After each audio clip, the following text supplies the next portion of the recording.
All right, welcome to the Drew Allen Show, everybody. We're live again. This is the second time we're doing this. Excited for another big show. So, breaking news, like usual. I come on here with a stack full of news items, and we've got breaking news like usual. So, the Diddy trial is over, and it looks like Diddy got away with most everything. Now, look, I'm not the Diddy guy. I haven't been following the Diddy. In full disclosure, the Diddy trial closely, like a lot of people. But what I can tell you is what the results are. And it's true. I mean, Diddy did get away with most everything, the most serious things. So P. Diddy, the jury, they found him not guilty of the RICO charges, actually not guilty of the most serious charges. So the point is he's escaping the potential lifetime sentence that he was facing. And just some information to give you context, which is the best I can do for you, is look, after nearly 14 hours of deliberation, the jury, revealed they reached their verdict. So it was about, let's see, they began deliberating Monday, the 30th, right? And they heard 7 weeks of trial testimony, and they chose to rest the case on June 24th. So anyway, they have, after deliberating for 13 hours over 3 days, they have decided to give their verdict. So, I mean, I just want to point out something, that Independence Day, right, is coming up on Friday. It's a holiday weekend. And I cannot help but speculate that this holiday weekend was used to force a decision, perhaps faster than would have been reached otherwise. This is how Congress operates, right? These kind of pressure tactics. Congress is always doing it. You're not going to, Congress works like 6 days a year, if you notice. I mean, right now they're working feverishly, and I saw Fetterman complaining, this is going to mess up my beach vacation, my beach trip. I was going to go hang out with Biden because, he's on the beach 24/7. We're going to go sunbathe together. I'm kidding about the Biden stuff, obviously.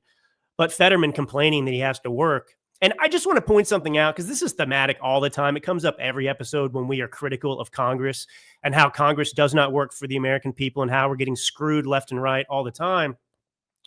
But it's worth noting that Congress really doesn't work much. Now, these people, you and I, right, they work for us in every sense of the meaning. We pay their salaries nearly $200,000 a year. How many of you are making $200,000 a year? And these people are always complaining, the cost of living in D.C., the cost of this, the cost of that. And the other thing about Congress, most of these people, now I've said this 100 times, I'll keep repeating it. These people in Congress are your inferiors. Most of them could not do your job or my job or various jobs I've had. Most of them have never had real jobs, just like this commie mayor that's hoping to win, that general election coming up towards the end of this year, Mamdani. But none of these people could actually make $200,000 a year in the private sector. Like, this is the upside down world we live in. Fetterman lives in his parents' basement. Mamdani lives in his parents' condo or whatever it is. These people do not actually have a skill set that would earn them $200,000 in the private sector. So a lot of them are motivated, of course, to stay in Congress because that's their paycheck. And this is backwards from what it used to be. This is why I used to have landowners. This is why, there were certain different criteria for people to be elected to Congress. But these people, they're making bank. They're making bank. So people who could never earn $200,000 in the private sector are making that in Congress. And they couldn't flip a burger at Burger King, but they're somehow going to make laws that affect all of us in the country. This is the insanity of all this. So anyway, that's just the Diddy update here. Make of it what you will, but it's frustrating. I just see a connection between what Congress does all the time. Oh, we better get this vote through. You don't have to read the bill. I'm not talking about the OBBB, the one big beautiful bill. I'm going to get into that extensively. I will tell you everything you need to know about the OBBB.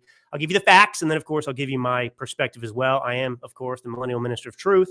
I owe it to you. But anyway, that's just that. Okay, before I get into all this OBBB stuff, I just want to mention a couple things because I'm so excited. We've entered July here. I cannot believe that it's July. Can you? The time really does fly by. I've got two kids, a 2-year-old and a 5-month-old. And it's true what many of you who've been parents or raised kids, what you've been telling me my whole life. I mean, time just seems to fly even faster once you have kids and watch them grow up. And it's absolutely true. But June was, of course, Pride Month. And I got to be honest, this was like the best June I've experienced in a number of years because I hardly knew it was Pride Month. I could barely detect it. And it was just an amazing thing. The White House wasn't lit up like rainbows. I wasn't forced to go and clap for people spanking each other in the street. I mean, it was just amazing. It was like, I just live in America, and that's it. June's another month. And so now we're approaching Independence Day. But as I talk about this Pride Month that almost didn't happen, which was so amazing. The thing about Pride Month, by the way, it has nothing to do with liking gay people or this person or that person. It's the fact that the American people, it's not even that gay people or people that want to wrap themselves in the rainbow flag or the trans flag or whatever these days, it's not even that you're a minority in society. It's that most Americans genuinely do not care about your sexuality, but you want to spend a month trying to force us to care. That's the problem for me with all this crap. But Jaguar, I have to comment on this because I remember talking about this Jaguar. I'm talking about the car company. I remember talking about this Jaguar stuff. It was just last November. They ran this ad, and if you don't remember, I'll just play this ad for you. I mean, so think about this: the brain trusted Jaguar. So you've got sales that are already plummeting, that are in just basically you're facing extinction. Nobody wants to buy your car. And Jaguar decides the way to save their company, save the company, is to hire people and rebrand themselves as the official like Pride car company. The company, the non-binary car company. That was their idea. So, I mean, I'm sure many of you were shocked like I am by this news. I mean, how is it possible? You can't sell cars and you decide to become the official gay car. And now all of a sudden things have gotten worse for you. Really shocking. But watch this Jaguar ad. This was just amazing. 30 seconds.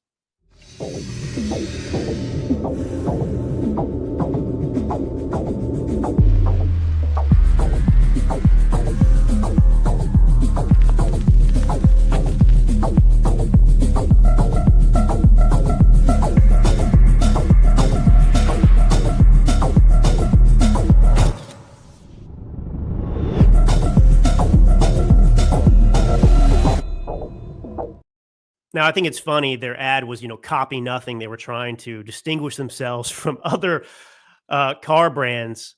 But of course, in copying nothing, they copied like the worst fashion show I've ever seen in my life. And take it from someone who used to work for Marc Jacobs, who used to attend these fashion shows twice a year. I'd fly from Milan, where I ran a store, back to New York City, and I do it twice a year, and in the spring and fall. And I've seen a lot of horrendous fashion shows in my life, but that's a pretty grotesque looking lineup. So you're a car company, and that's your advertisement. So just info for you because I want to celebrate this victory. Actually, it's a cell phone, but this is a victory for just sane people and rational people, all of you watching and listening. So Jaguar sales in Europe since this ad came out and they did this rebrand. This is Europe. 49 vehicles registered in April of 2025. 49 vehicles in Europe in a month. A 97.5% drop from the 1,961 units sold in the same month the previous year. And so, look, context, Mercedes-Benz experienced a 7% drop. So there's economic factors. So I want to make sure you incorporate that. But 7% drop Mercedes-Benz, 10% decline in Europe. You're talking about almost 100% drop in Europe from Jaguar. So once again, who knew that, people weren't attracted to the trans transmission? And there is a takeaway from this, by the way, and it's an important one. The entire trans movement, this pride movement, this alphabet rainbow movement, it's actually not popular. I mean, if you treated what happened to Jaguar like you do the way, the rainbow alphabet mafia wants to be treated, it is deeply unfair that people would discriminate against Jaguar, which is the first, trans car company out there. And so, I mean, if Joe Biden was in the office or, his handlers, we'd probably be looking at a Jaguar month in July, and we'd skip over Independence Day, because you cannot treat this poor company that's the first to come out and be so brazen and bold. You can't treat them like this. You have to respect them. You have to love them. You have to buy a Jaguar. We'd probably be subsidizing Jaguar like we used to subsidize Elon Musk. I'll get into him in just a minute. Elon Musk, I just want to say now, before I get into this OBBB, and that's what we're going to get into now, Elon Musk would not be the success that he is. I'm not saying he wouldn't be successful. Don't misunderstand me. This is not I'm not just, Elon Musk is bashing MAGA, so now I have to hate everything. No, I don't have like Elon Musk derangement syndrome, just like the left has, Trump derangement syndrome and so on and so forth. But Elon Musk would not be the wealthiest man, certainly, without federal subsidies. That is without you and me subsidizing both SpaceX and Tesla. And I've got the receipts on that in just a minute. So anyway, let's just move on from June. Let's leave it in the past where it belongs. So this OBBB, there's a lot of misinformation out there about this bill. And frankly, I do not understand the hysteria. There is lots of hysteria surrounding this bill. People getting riled up, Democrats, some Republicans, people that suddenly care about the debt and deficit that never cared about it before. Now, I guess I need to address different groups of people out there. The first would be if you're a Democrat or if you're just a never Trumper MAGA hater. If you support the 21 million illegals that came in here under the Biden administration, if you support paying for the hotels, if you support paying for the health care, if you support subsidizing illegals in this country, you and I footing the bill. If you support all these programs, you cannot possibly, I won't take you seriously, you cannot possibly suggest that you have a problem with the debt or the deficit. Now, look, this politics is where you have to, I don't want to use the word compromise, although that's an accurate word, of course, but reality has to somehow meet, the ideology, the dream. This one big, beautiful bill is, and I want to state this unequivocally, it is the best bill, and it's not perfect, but it's the best bill I have seen in 2 decades. That's the reality. So Steve Lahr, I love this because I have this. It's a fancy piece of paper that will not change or fix anything. Okay, a lot of people probably feel like Steve out there, and you're wrong. I think that the question people aren't asking about the OBBB, they're saying, this is what it's going to do. Can we look at it this way? Steve, everyone else out there, my brothers and sisters, what would happen? What would the budget look like if the one big, beautiful bill wasn't passed? Can we look at it that way for a second? So, without this bill, if this bill is not passed, you're going to have immediate tax hikes. So, understand that we are still experiencing the prosperity of the 2017 Trump tax cuts. Okay? And that's set to expire at the end of this year. So if this bill wasn't passed, you would immediately have a massive, massive tax increase on you. Okay? Now, if this bill was not passed, you wouldn't have new tax breaks. If this bill's not passed, you will pay tax on tips. You will pay tax on Social Security if you're a senior. You will pay tax on your overtime pay. So let me just stop there for a second. I mean, we'll talk about the deficit and debt and all that stuff and set that straight in just a second. But Are these not good things for the American people? I mean, how many of you are out there and you work overtime and you get sick of getting taxed even at a higher rate on that overtime potentially? He's saying, look, I mean, and I love this because I don't like the progressive tax system. I don't like the idea of anybody being penalized for working harder. Now, look, I just want to give you kind of an anecdotal story, if you will. So I worked in Italy. I lived and worked in Italy for a couple of years. That's when I worked for Marc Jacobs. I was legal. I had all my paperwork. I had my identification card.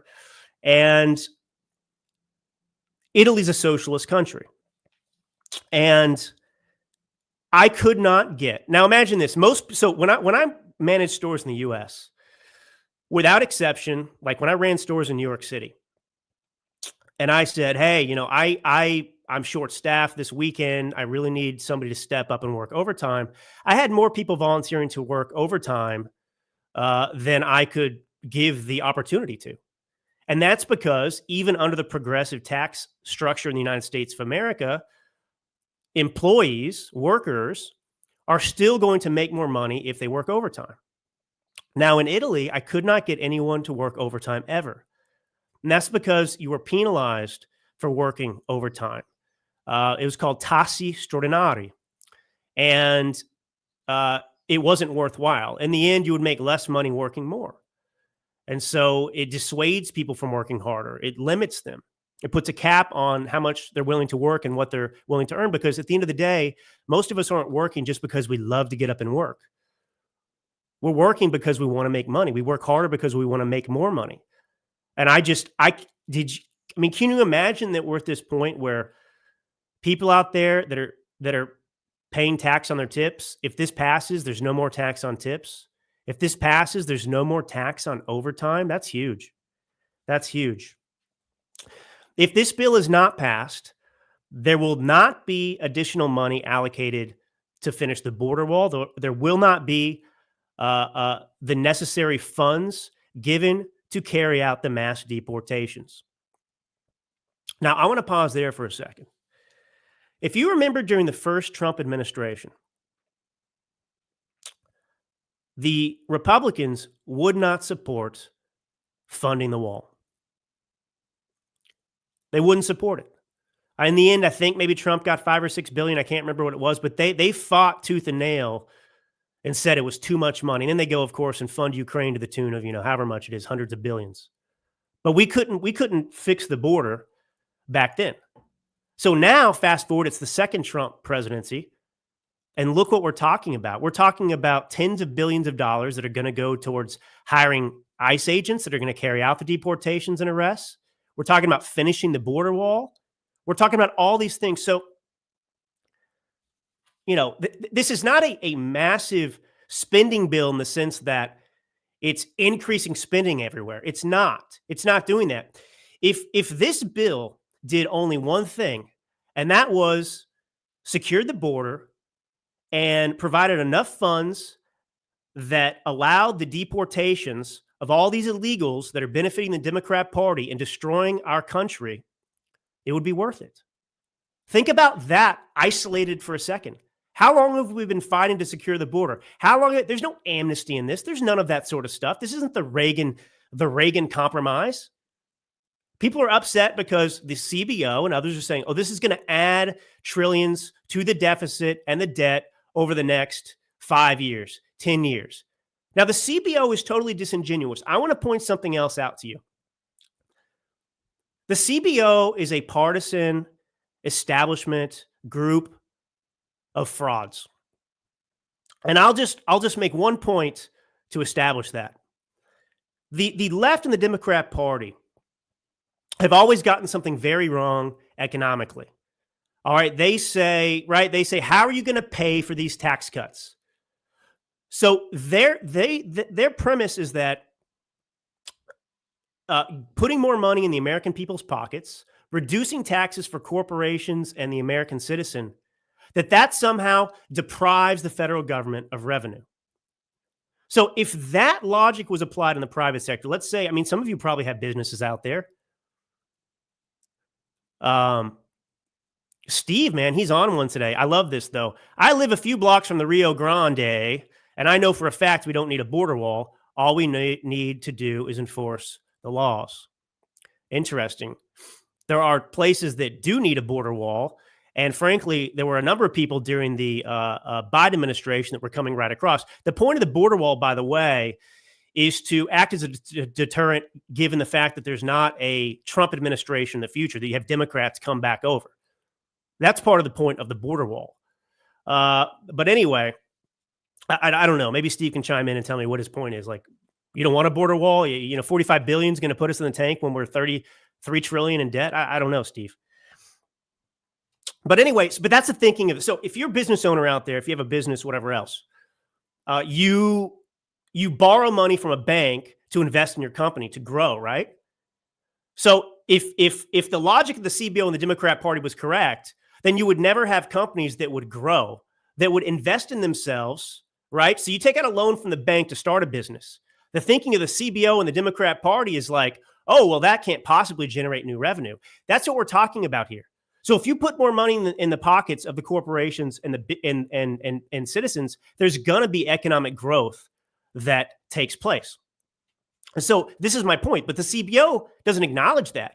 The CBO does not incorporate in their study of this bill, they don't incorporate the revenue that's coming in from the tariffs. Okay, so that's not included. And they don't talk about what? Let me play a clip of Donald Trump, who's talking about the cost of illegals in this country. Listen to this. $8 billion a year on translation. Okay, think of that. $78 billion a year on translation and smaller numbers on special education programs for non-English speakers in our public schools. So $78 billion, I think that's not a mistake.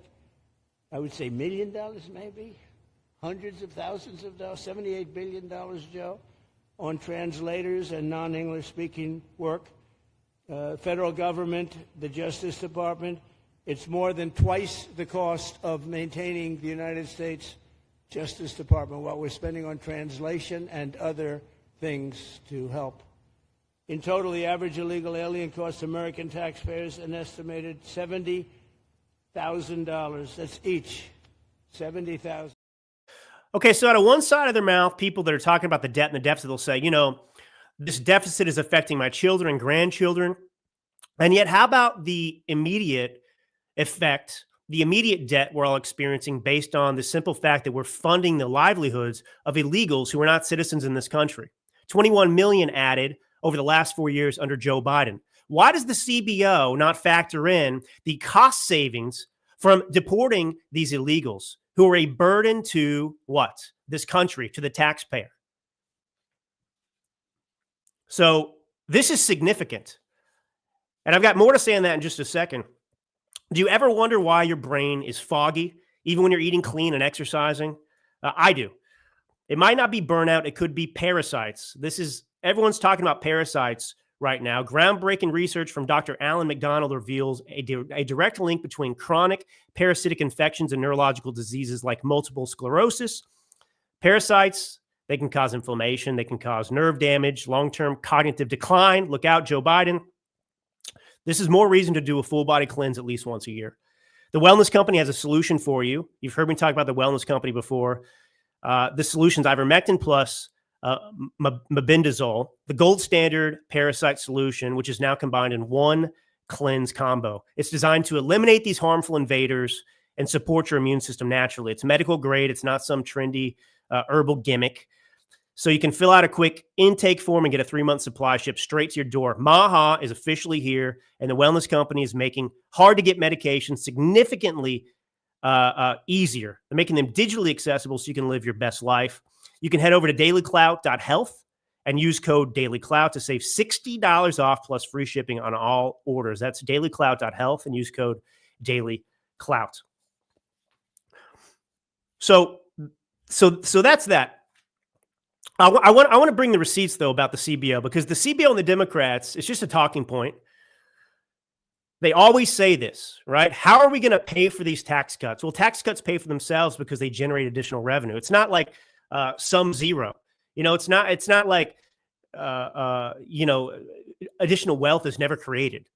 Like everything we have now stays that and gets redistributed. It doesn't work that way. That's not economics. That's economic insanity, illiteracy. So if tax cuts, as the CBO says and the Democrat Party says, if tax cuts reduce federal revenue, right, then how come they don't? How come they don't? Here's the Reagan tax cuts. Look at this chart. So this is just federal revenue you see on the screen and the year, fiscal year. So you had fiscal year 1982. That's really when the first tranche of Reagan tax cuts were passed. So we're looking at $617.8 billion. And then, 83, $600.6 billion. 84, $666.4 billion. 700. Do you notice that the revenue goes up and up and up? Up and up and up. So Stephen Abril says, this adds $5 trillion to the debt, and Trump wants no limit on the debt. That's great, Stephen. It's a good point. I'm going to get to that in just a second. By the way, Thomas Massie supported suspending the debt ceiling in 2023. That's right. For Joe Biden, he worked with Kevin McCarthy, and he was instrumental. He supported not lifting it by X amount, suspending it. By the way, do you know, Stephen, when the debt ceiling needs to be renegotiated? Do you know when that ends? Do you know when we're going to hit that? August. That's why that's in this bill, by the way, because the debt ceiling is going to have to be dealt with. So we'll address that in a minute. People are missing. I don't know why. People are just missing this completely, drinking the Kool-Aid. So here's the Trump tax cuts.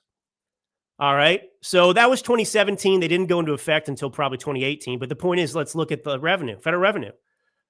3.33 trillion, 3.46 trillion, a little down in 2020, 3.42 trillion, 4.05 billion. Now, look, that massive number, the 4 trillion in fiscal year 2021, that's because, the government's taxing you on all the money they're printing.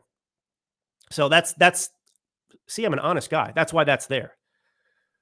But the point is, notice federal revenue is not going down because they're tax cuts. It's the opposite. Federal revenue increases. So I don't know how it's possible that we continue to pretend that this is the reality. This is truth.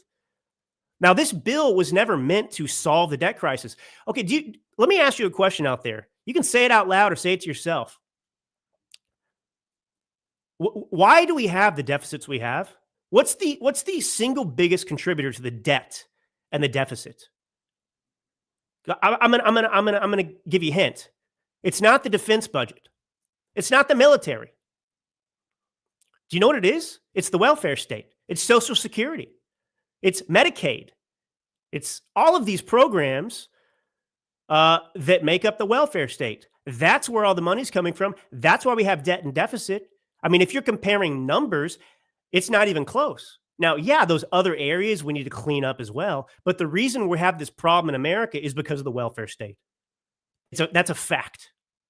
So you think that they're going to clean up the entire welfare state in this bill? You think that they're going to convince the American people right now in this bill, hey, to solve the debt and deficit, we're going to get rid of Social Security. We're just going to end it. We're going to come up with a plan. You think that's going to work politically? You think that that's going to work? What do you think the media is going to do with that? Now, they're already doing it with Medicaid, and look how the media is responding. Look how weak-kneed a lot of these Republicans are already getting over the fire they're taking about Medicaid. And we're talking about taking Medicaid away from illegals, 1.2, 1.3 million illegals. That is what we're having a freak out about. So this is not a bill to solve the debt and deficit right now. This is a bill that has to happen. It's an imperfect situation, and that's what we're looking at.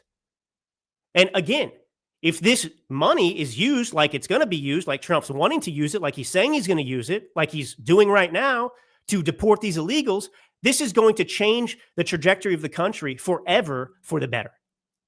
That alone is going to save us money. You heard him in the clip talking about everybody's on the hook, $73,000 for these illegals and so on and so forth. Okay, that's part of the debt, part of the deficit. So if you solve the illegal immigration problem, you are going to see benefits. But the CBO, of course, because they're not partisan at all, we're going to add 20 trillion to the deficit because of this bill. No, we're not. No, we're not. Now, I'm not saying they should be off the hook. I'm saying this is not Trump's budget for next year. This is not the Trump budget. Now, that budget does need to have these cuts, but significant education has to happen. Look, we got midterms coming up. You have to be a realist. This talk about grandma's going to die, it may not work for you. It may not work on me, but it does play to a number of Americans out there. You can't solve every problem at one time. It has to be incremental and strategic. And there is strategy to this. Sorry, I'm fired up. It's just really frustrating to me that now we want to oppose this. Now we can't tolerate this anymore. But this is significant, right? So without this bill, we'd have to raise the debt ceiling in August. What month is it? July. That's next month. So what happens if we get into the debt ceiling? You're going to see Congress frozen. You're going to see Donald Trump's agenda stalled completely because you're dealing with a debt ceiling fight. So this solves the debt ceiling fight. We're not going to have to deal with it right now. So yeah, this doesn't suspend it like they did under the Biden administration, like Thomas Massie supported. This raises it by X amount of trillions, $4 trillion. And we'll avoid the default talk, avoid the default conversation. That's why this is important too, because it deals with the debt ceiling. You don't want to deal with that in August. I mean, look at all this. Look at all the mess Trump is trying to clean up. Look at everything he's trying to do. So again, if you want to ignore the source of the problem in this country, which is the welfare state, which is illegals, then don't pretend to care about the deficit to me. All right? Try getting rid of Social Security right now. Do it. I dare you. But that's significant. That's killing us, Social Security. And I'm willing to say all I've paid into Social Security, I don't care. I don't even care if I get a cent back because I understand the severity of Social Security and the drain on this country. Get rid of it. Get rid of it. We'll come back to this in a minute. There's more to talk about. I just, I guess actually we should handle the Medicaid stuff because that's the biggest thing people are attacking apart from, we're going to add trillions. Really? No, we're not. Because you're listening to the CBO, the CBO who's telling us, tax cuts, don't generate revenue. CBO has no credibility whatsoever for the most part. Actually, I love this. And by the way, all of this fear mongering you hear that's trying to appeal to the quote unquote panicans out there. Look, this is what they do every time there's important things in a bill. So in this case, we're gonna save actually over $1 trillion by making these adjustments to Medicaid and kicking illegals off. And we're going to save money because we're going to carry out deportations and secure the border. But it's always everyone's going to die. I mean, you fall for this. Listen to CNN, I think it is, talk about, we just got rid of USAID, right? It's gone. It's not coming back right now. And listen to this. Secretary of State Marco Rubio is hailing the end of USAID, the nation's largest foreign aid agency, even as a new analysis finds that its closure could contribute to some 14 million deaths in the next 5 years. Oh man, we're getting rid of USAID. Now the CIA won't be able to go out there and, bomb indiscriminately, every nation under the sun. What are we talking about? 14 million deaths because we're getting rid of USAID, the Democrat deep state slush fund, where there's no accountability for your money whatsoever. 14 million people are going to die. Whatever. I was going to say, how many lives would have been saved if we hadn't funded Ukraine in this war and allowed them to perpetuate this pointless war that they never had a chance of winning. But 14 million deaths. 26 million people are going to lose their health care, 10 million, 11 million, whatever it is. I'll get into that in a minute. Scott Jennings did something great on TV about it. If you're a Democrat out there and you were screeching right now about you cannot possibly stomach the inhumanity of forcing anybody off of their health care plan. Did you support the Obamacare Affordable Care Act? Because that forced millions of people off their health care plans and they had to scramble and find health care elsewhere. Oh, let me just put this up for you because I got the receipts, right? Oh, look at that. On NBC News, Obama administration knew millions could not keep their health insurance. President Obama repeatedly assured Americans that after the Affordable Care Act became law, people who like their health insurance would be able to keep it. But millions of Americans are getting or about to get cancellation letters. The inhumanity of these savage Democrats that kicked all these people off their plans with Obamacare. We can't stomach that. Shut up. So here's Scott Jennings taking it to the panel of kooks at CNN about Medicaid and the facts, which here's the thing. The left just has talking point. Oh, 10 million people, they're going to be kicked up. Well, who? I don't know. I mean, it's just awful. We can't have this. And Scott Jennings gives them information. How do you know that? You notice this with the left? I mean, they don't have any facts at their disposal whatsoever. And of course, if you're not on the left, because they're always attacking and they're always coming up with fake arguments and BS, you have no choice, if you're not a leftist, to have facts. But the left never gets facts, nor do they care about facts. And so they're always like, well, where did you read that? The CBO? Well, I didn't read it. Yeah, because you can't read. You're a Democrat. We know. So anyway, listen to Scott Jennings here.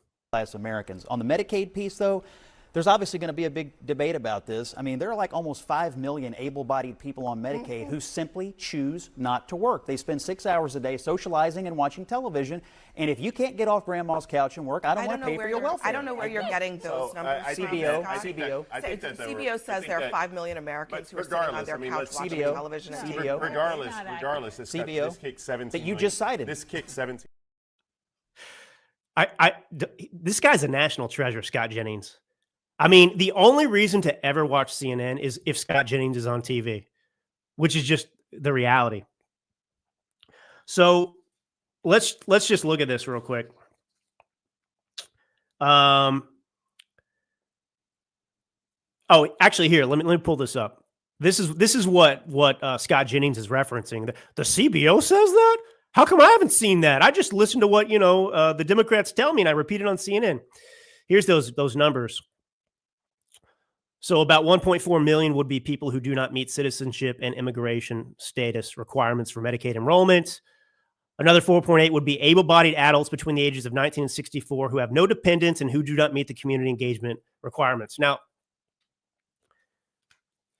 let me tell you how scary and just how intolerable these Medicaid changes are. Now, imagine this. So, most people, if you're obviously fully employed, you work 40 hours a week, more than 32 hours, whatever the number is, the figure is that makes you, a full-time employee. But, 40 hours, it's just easy to work with that number. That's a week. All right. So the requirements in this bill to remain on Medicaid, right? That is for you and me to pay for someone's health insurance. Well, it requires applicants to prove that they're citizens. Oh my gosh, that's savage. It blocks auto enrollment of children of illegal. Oh my gosh, more illegals can't get free health care from you and me, from American citizens. But here's the kicker for Americans. I mean, this is just brutal. I cannot believe that the Republicans are trying to kill people this way. Well, they are going to require beneficiaries, that's people that get Medicaid, to prove that they're either working or in school at least 80 hours a month.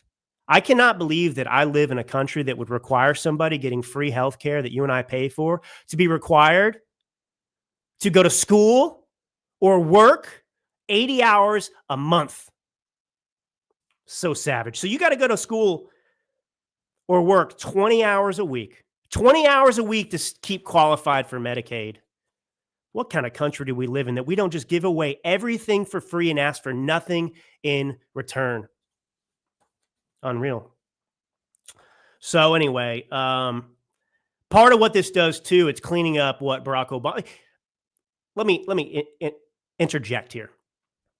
What I really can't tolerate is Steve Ladner, my brother. He says if people want to survive, they're going to need to stop listening to and depending on the government. That's exactly right. And you know what?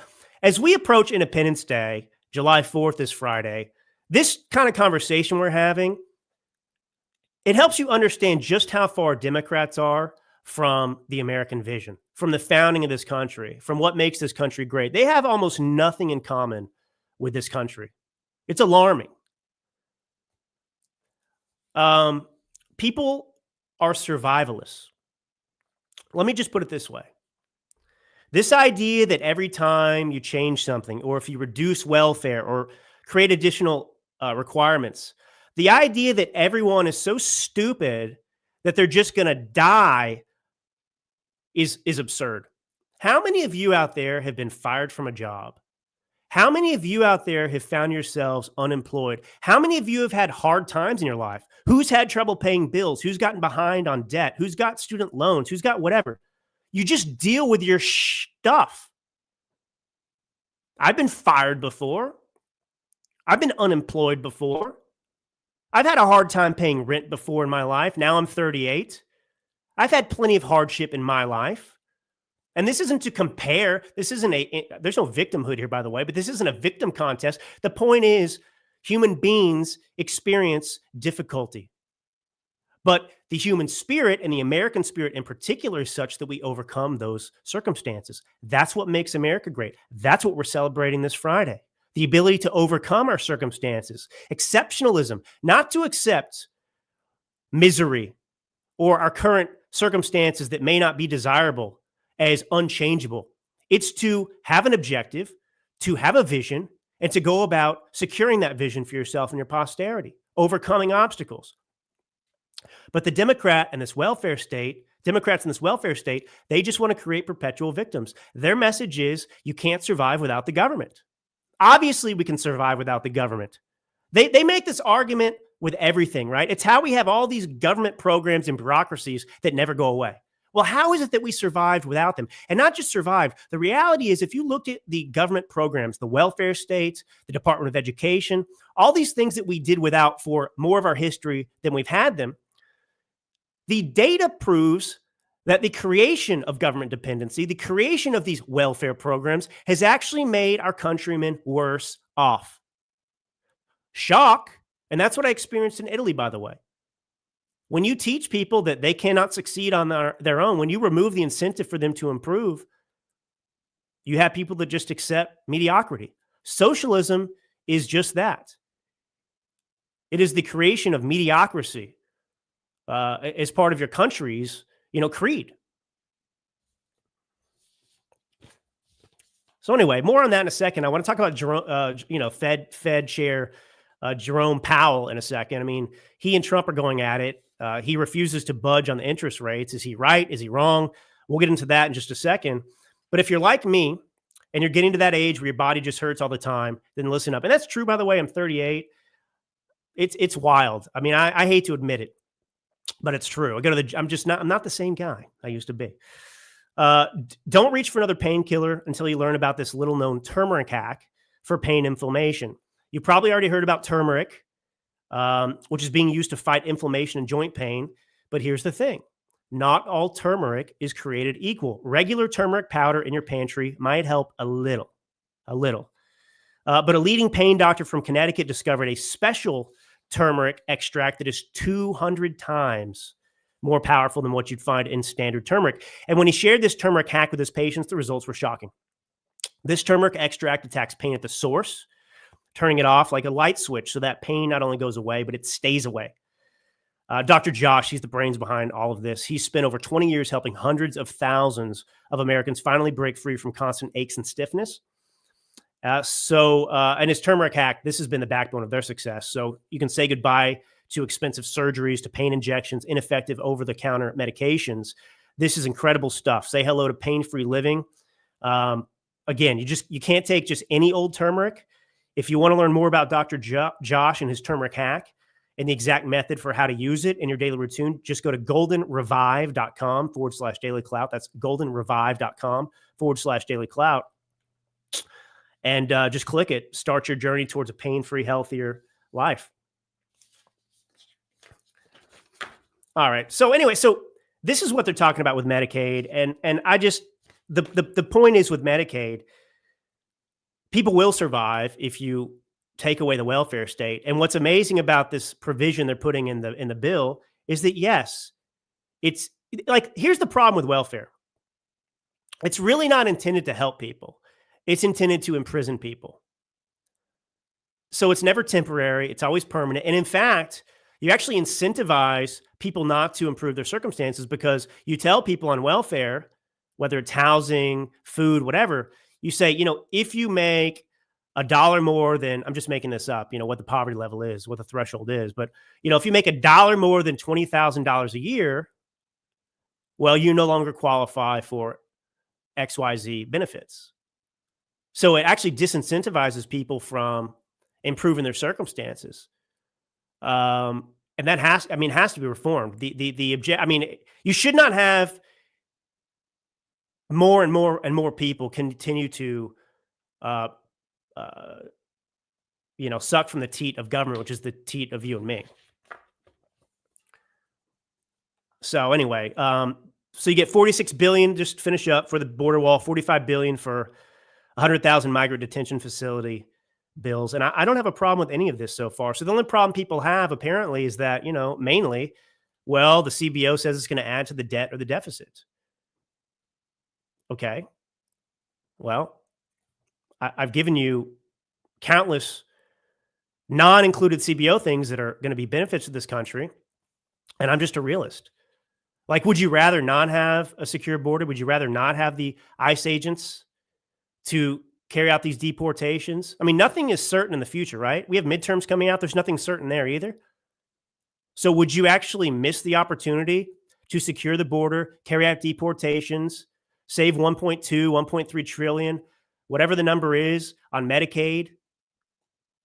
Would you let go of the opportunities, once in a lifetime opportunities, to not tax tips, not tax Social Security? Look at all the things this does. But the CBO says it raises the debt. You got to weigh the pros and cons, folks. But that's my take on it. I think this bill's a dream. It's a dream that people have had for a long time. And it's unfortunate the debt and deficit are what they are, and those have to be dealt with. But I told you the solution's not easy, and I don't think people are ready to stomach it. They're certainly not going to stomach it in this bill. You're not going to fix the country in one bill. Now let's talk about, here's Massey, by the way, just for the proof. Our buddy Thomas Massey. Massey says he plans to help advance the debt limit. Oh, Thomas Massey helping out Joe Biden. Suspending the debt limit. That was a different time, you see. That was different. Incredible. Tom Homan, by the way, they built this alligator Alcatraz. I'm sure some of you have seen this. And this is the thing with the left and their lack of logic. But, they're like, somebody died in ICE custody the other day. It's the same thing they did with, I don't know. It's like, just let me play this clip of Tom Homan, and then I'll get into it. Reports of a 75-year-old Cuban national who died in ICE custody. He had lived in the United States for 60 years. He was being held in ICE detention in Florida. Is there anything you can tell us about that? There's still not a lot of information, how he died. I'm unaware of that. I'm not aware of that. Okay. I mean, people die in ICE custody. People die in county jails. People die in state prisons. I mean, if you look at, when I was ICE director and we drilled down that, the question should be, how many lives does ICE save? Because when they go in detention, we find many with diseases and stuff that we deal with right away to prevent that. So I'm not aware of that specific case, but I'll say this. People can argue with me all they want, but the facts are the facts. So Tom Homan's a bulldog. He just takes it to him every single time. And that's totally true. Why doesn't the left and these journalists, for example, when Laken Riley was brutally murdered by an illegal, why don't they bring up those deaths ever? Oh, but somebody died detained by ICE, and obviously the ICE person didn't kill them. They were sick, they were old, they happened to die. People die. And they try to use that instance to say, we can't deport or detain these people because people die. Well, people die in this country from illegal aliens. So do you support securing the border now as well? These are the questions I want to ask the media. These are the questions I want to ask the left over and over and over again. So Jerome Powell, I got to say, and look, I've got a buddy who doesn't doesn't agree with me on this. And this is the thing. I love to engage and talk about and debate these things with people that disagree with me. I've told you about my background. I've always been conservative, but I've always been around liberals. As an actor, when I worked for Marc Jacobs in fashion, all the time, living in California. And so I'm used to it. And, you know, Trump derangement syndrome drives so much of this, unfortunately, because the left and never Trumpers have a worldview where they just hate Trump so much they cannot possibly see clearly or analyze whether or not something is beneficial based on the merits and reality. It's just everything Trump does, they have to disagree with and shoot down and attack. But Powell, I got to say, he seems to be a political hack to me. You know, my buddy thinks, you know, hey, you know, this guy's got to be independent. He can't give into the pressure of Donald Trump. That's fine, but he's not really being independent. Is Powell being independent? Let me explain this first. The interest rates. You know, you raise interest rates to combat inflation. That's the thinking of the Fed. That's the economic reality out there, right? So when you have massive inflation, you lower, you raise. Let me give you these numbers. In April, inflation eased to a 4-year low, the lowest since February 2021. So it went from 2.4 in March to 2.3 in April. So you cut rates to control inflation. So like I was saying, you raise interest rates to tame inflation, right? That's the thinking. So when the Fed cuts rates, it stimulates the economy. That's the thinking. And by the way, I want you to think about the Fed's position. And this is actually correct. What Powell's doing is incorrect based on data and reality. But I want to point this out to you economically, because Democrats accept this. So when the Fed cuts rates, it injects money into the economy, right? Because if you don't have the lower the interest rates, the more easily you can access money and capital, right? So money's going into the economy. Why does a CBO not understand that cutting taxes also injects money into the economy, frees up capital? Is this not the same? Am I speaking in hieroglyphics? I know that's written, but anyway, you get the point. So anyway, you cut rates to control inflation. Well, Powell is sitting here saying he's waiting on more data. He wants more data. Okay, well, it's June. We don't have the data yet for May, I don't think. We don't. But we have economic numbers that have been good, better than under the Biden administration. So if you don't have a problem with inflation, that's the time to cut the interest rates. If you don't have a problem, you know, with the job numbers, you should be injecting the economy because it's safe to do it. Look at the job numbers. U.S. job growth exceeds expectations despite tariff uncertainty. And this is the point. See, Powell keeps citing tariffs. And by the way, today, Donald Trump just announced he made a tariff deal with Vietnam. This guy's making deals all over the place that are benefiting the United States of America and bringing money and jobs and capital here. So the tariff stuff is over.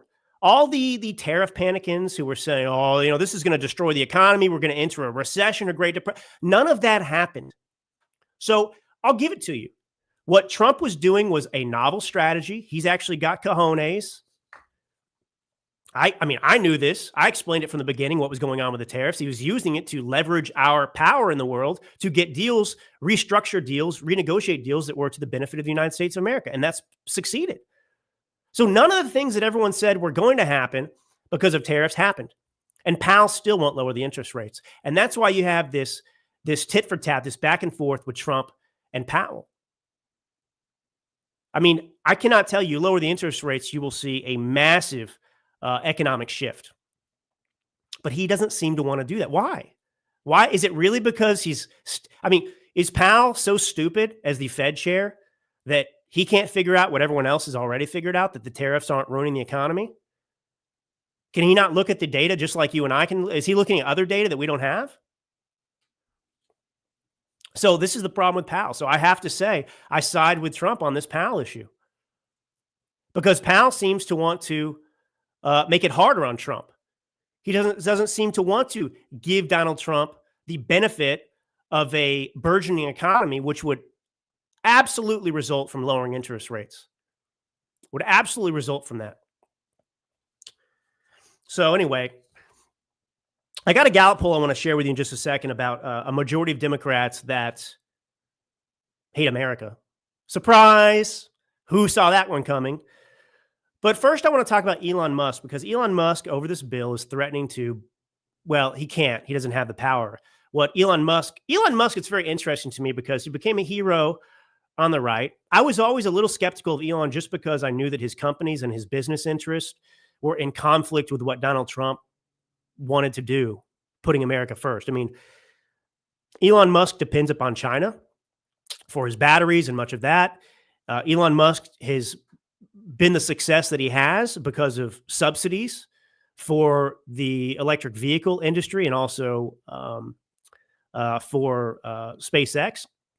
And look, I'm not making an argument that, you know, we haven't benefited from SpaceX or any of the stuff he's done. That's not my argument. That's not what I'm trying to say either. But Elon Musk is so upset with this one big, this is what I'm saying. It's hysteria that doesn't make sense. You know, Elon Musk should be upset with himself if he's going to be this mad about this bill. Because Elon Musk, remember, he told us with Doge, he was going to cut up to $7 trillion from the federal budget, between 2 and 7 trillion. And then he revised it down to $1 trillion. I never heard Elon Musk explaining why he failed at his Doge mission. I'm going to come in there and cut up to 7 trillion potentially. I'm going to find 7 trillion in cuts, and he comes away with 1. I'm not saying that's not useful. I'm not saying what Doge did hasn't been beneficial. It absolutely has. But I'm just saying, how are you going to threaten to try and start a third party? How are we going to come out here against Trump in such a just forceful way when you didn't accomplish what you said you were going to do in terms of cutting the budget? So Elon Musk, I want you to look at his federal subsidies. These are the billions he's received from the government. And you can look, it goes from 2003 up to the present, 2025. And look, I'm just giving you data points. I'm just giving you information, right? So look at Tesla. Look how that's gone up.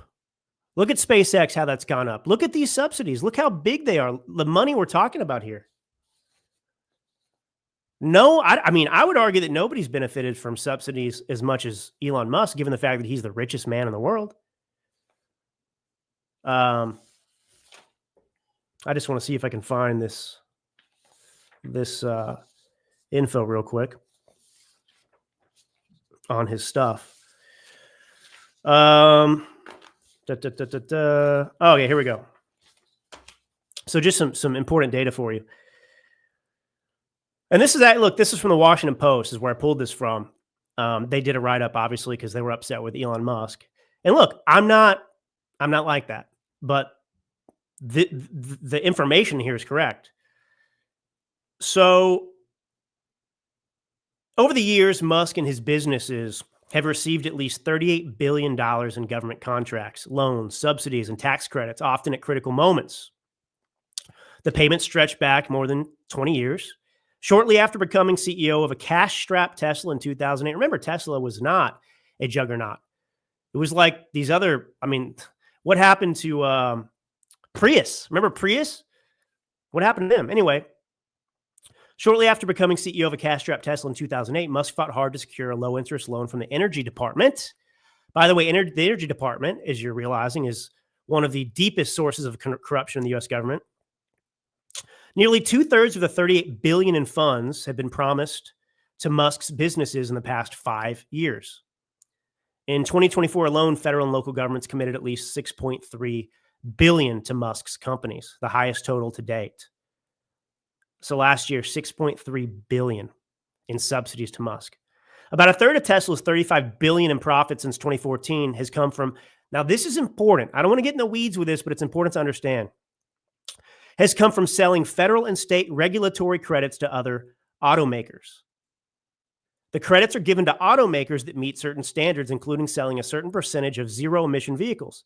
Tesla is the largest seller of these credits to automakers that don't meet the standards and want to avoid paying a fine. Now, I want to point something out.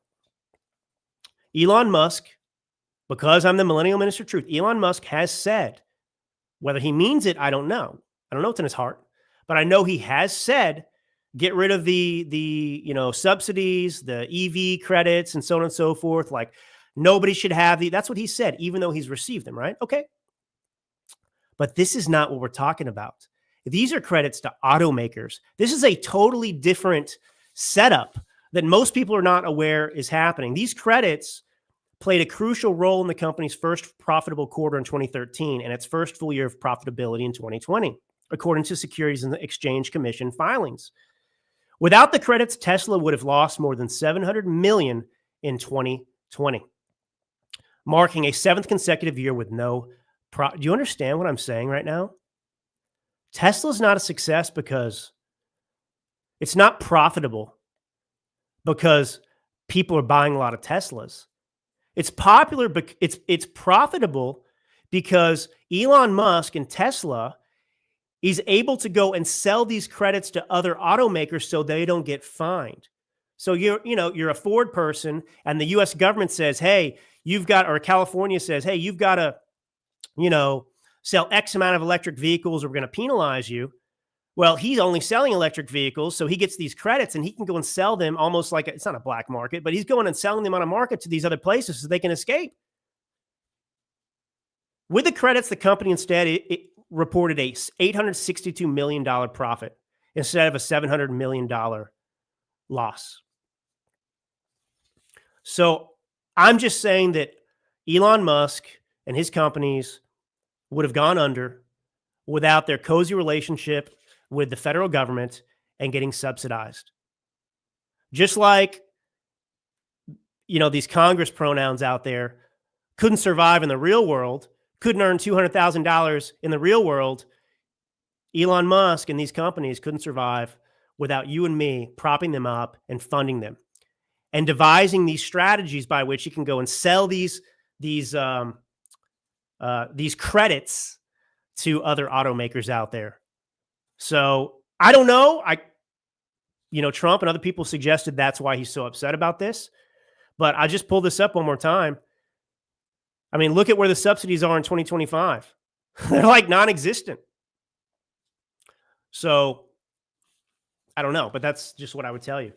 All right, we're going to finish up. I mean, people are still watching. You're still here with me, so we will finish up here and wrap up here in just a minute. I want to talk about just Independence Day, and I want to talk about this Gallup poll, which honestly, it's not shocking, but it is shocking because I don't know, as an American who loves this country, it's always shocking when I hear people who hate it so much that they would burn it down. Swollen limbs, joint pain, inflammation, skin aging, cognitive decline. These are just a few of the awful side effects that you can experience due to poor blood circulation. To make matters worse, it's highly unlikely your blood circulation will correct itself on its own, which means your health issues will only continue to decline as you age. And popping ibuprofen is not going to do it, folks. It's only temporary relief, and it's only masking the true problem, which is inflammation. Right now, you can go to getkrill.com/dailyclout to learn more and get a special free shipping offer just for being a listener to The Drew Allen Show. New research proves there's a potent deep sea super nutrient tucked away 73 miles off the Antarctic coast, which is the hidden key to improving your blood circulation. Researchers are saying to add this Antarctic super nutrient to your diet. I'm talking about omega-3 fatty acids, but not just any form of omegas. These particular omega-3 fatty acids are sourced from wild-caught krill. The omega-3 content from krill oil has been shown to support healthy blood pressure, circulation, brain health, as well as reduce inflammation, swelling, joint pain. I mean, the list goes on and on about the benefits. Some report it outperforms name brand pain relievers, and you see results in as little as 7 days. And it doesn't have the dangerous side effects that ibuprofen can.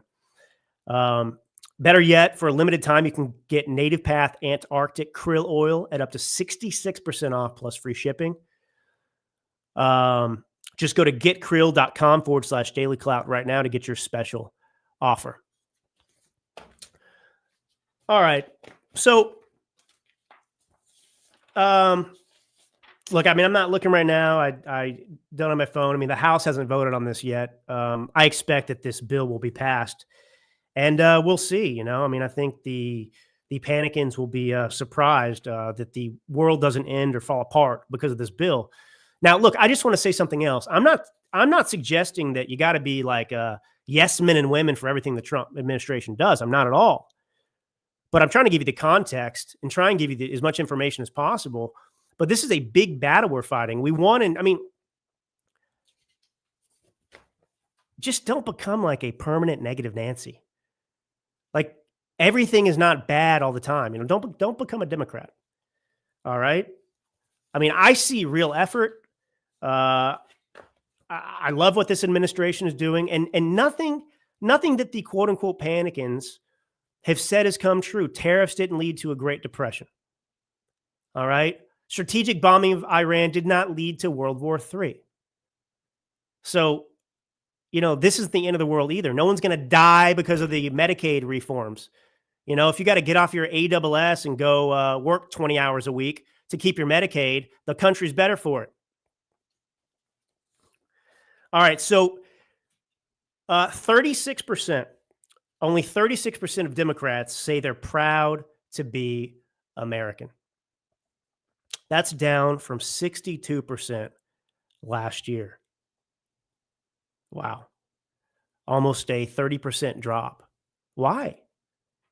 So, I mean, think about this. So the Democrats' love of America is directly correlated to what? If their guy or gal, hasn't happened yet, but if their guy or gal is in office. My love of America did not change between last year and this year. My love for America is steady. It doesn't matter who's in office because I love the country. I understand history. I celebrate July 4th every year being proud of this country and my inheritance that I did nothing to secure. But all I'm being asked to do is speak up, fight a little bit, argue, get called names to protect it. And this show, if you're new, this is not just a straight news show. It's not a BS show either, but it's an education show. It's intended to inform people, to give them information that they can use. So anyway, this Gallup report shows that a record low number of U.S. adults express that they are extremely or very proud to be an American. Man, that makes me sad. Only 41% of adults say they are extremely proud to be an American, while 17% are very proud to be an American, a 9-point drop from last year.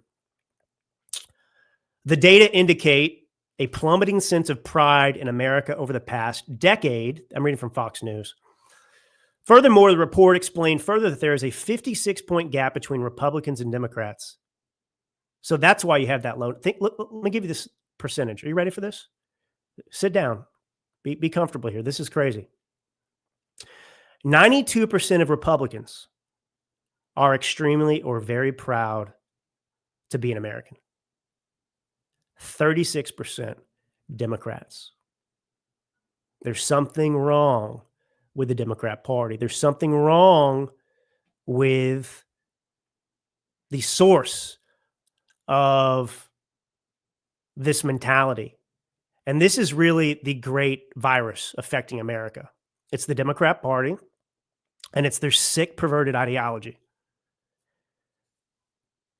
But like I said, Democrat U.S. pride is down 26 points from 62% last year.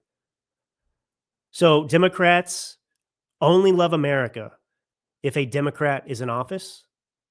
How does that make any sense to you? America is America. The Constitution is the Constitution. The country is the country. The history is the history. So you only love America? Does Joe Biden being in office? Cheater. Does Joe Biden, by the way, Trump is going to be investigating this too. This is coming down the road. So hang in there. There's a lot of good stuff coming.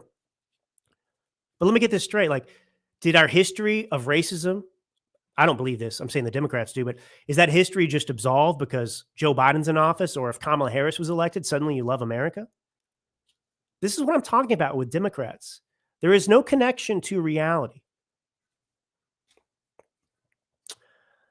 Jeffrey Jones, a senior editor at Gallup, wrote that each generation is less patriotic than the prior generation, and Gen Z is definitely much lower than anybody else. But even among the older generations, we see they're less patriotic than the ones before. You know why? Because each subsequent generation hasn't had to do anything, for the most part, for this country. They've never had it hard. They're soft. They don't get it. As far as Gen Z Democrats, only 32% say they're extremely or very proud. In addition to the 58% of U.S. adults who are extremely or very proud, 19% say they are moderately proud. I mean, whatever. You get the point. Coddled people who want everything given to them, who don't want to suffer anything, who don't think that hardship should be a part of life, that think that they have some entitlement to someone else's wealth or success. And if they're not successful or wealthy, if they're not a millionaire or a billionaire, if they're having a hard time, someone else did that to them. They're a victim. Oh, I mean, I despise people like George Soros. That's an evil person. But him being worth whatever he's made has no effect on me whatsoever. If you're richer than me, has no effect on me whatsoever. It's like going to the gym. What are you doing? You think you're going to get in shape just like being jealous about that guy that's, benching more than you? No.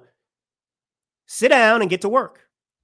You may never look like Arnold Schwarzenegger, but you can have the best body that you could make based on genetics and work ethic and whatever else. But anyway, I just want to say that I'm really excited about this Independence Day, this July 4th. I'm excited about this bill. It does what we've been begging for a long time. Is it perfect? No. Show me perfection. You're talking about politics, folks. You're talking about politics. It's not perfect. It's uglier than you even know. But, 1776, a bunch of heroes went to war, risked their lives to create this country. They had a vision for this country. They created a constitution that revolutionized the relationship between the government. That's what's so amazing about our Constitution is that it revolutionized the relationship. It said that we, the people, are master, and those in government are our servants. Our rights are unalienable. No, Mr. Mamdani, who went to a $100,000 a year university, who went to a $66,000, middle school, who went to a special public high school that you had to science school that would effectively operate like a private school. Mr. Silver Spoon, millionaire parents, Columbia University president, and his mom's a famous director. No, our dignity, he calls it, Mamdani, dignity. I'm going to give people their dignity. No, you don't give anybody their dignity. My dignity doesn't come from the government. It doesn't come from Mamdani. Our rights don't come from Mamdani. They don't come from the Democrat Party. Our rights come from our Creator. They're not to be given and taken away like you did with COVID, like we did during the quote-unquote pandemic. No. And the Democrat Party has nothing in common with America. They might as well not be Americans. They are only nominally Americans. But these people believe in socialism now. They believe in communism. They think these are good things in the world, even though they failed everywhere. I see these leftists. Well, the Nordic countries, socialism, they're not pure socialist countries. They're not pure socialist companies. And show me their immigration stats. And show me their salaries. There's a trade-off. And if you want to look at the problems in America, in the healthcare industry, anywhere for that matter, you know what the problem is? It's actually not even just corrupt human beings, which we are corrupt by nature. It's politicians. It's the government. It's the government that makes everything worse. The government's the source of the problem. It's not the solution. But Democrats let me just ask this question to close out. New York, I see Mamdani. We're going to fix New York. Who has run New York for the past 20 years? Who's run New York City? Who's run the state of New York? It's Democrats. I see Gavin Newsom out there. We got to fix this housing crisis. We just passed this amazing bill and it prevents, all these environmental groups from suing to prevent these projects because we need you're now going to undo Democrat legislation, or you're acknowledging that your ideology is wrong. Now and they're not really doing this, but they're virtue signaling it. But the point is, these Democrats, these socialists, these communists, they're running for office around the country in Democrat-run states that have never had a Republican fingerprint on any piece of legislation in the past 20 years.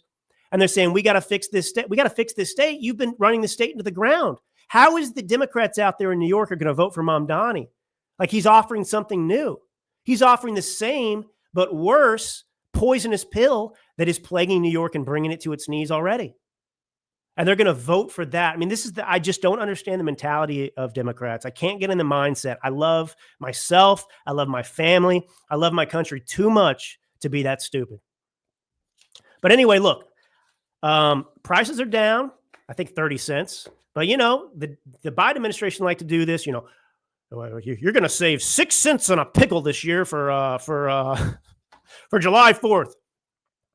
Well, this is the cheapest July 4th we've had in a while. So anyway, I'm going to end with that. God bless you all. I really appreciate you. I love you, really. I love this country. Celebrate this July 4th, really. Just enjoy it. Think about how fortunate we are that Trump was elected. Think about how fortunate we are to have somebody fighting. But also, Trump's going to be gone one day, and some of you are going to have to step up because it's not so often that you have a Trump that's just like almost not human, that just works like this and you can trust. So don't get overly reliant, all right? God bless you all, and until next time.